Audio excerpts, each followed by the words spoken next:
মধ্যবিত্ত কথাটা শুনতেই মনের অজান্তেই সারা শরীর কেঁপে ওঠে। মধ্যবিত্ত হলো পৃথিবীর সবচেয়ে বড় যোদ্ধা, যাদের প্রতিনিয়ত নিজেদের সাথে যুদ্ধ করে বেঁচে থাকতে হয়। মধ্যবিত্ত ঘরের ছেলেটাই চায় বাবার সব স্বপ্ন পূরণ করতে, কিন্তু হয়ে ওঠে না সামর্থ্যের কারণেই।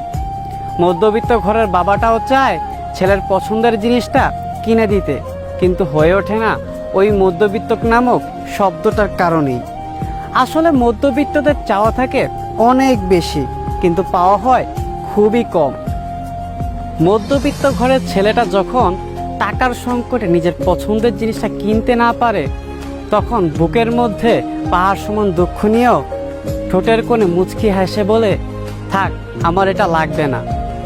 মধ্যবিত্ত মানে চোখে হাজারো স্বপ্ন, কিন্তু দিন শেষে ভাগ্যের খাতা থাকে শূন্য। মধ্যবিত্ত মানে স্বপ্ন ভাঙার পর বুকের ভিতর দীর্ঘ শ্বাস ফেলে একটা কথা বলে নিজেকে সান্ত্বনা দেয়, ইনশাল্লাহ একদিন হবে।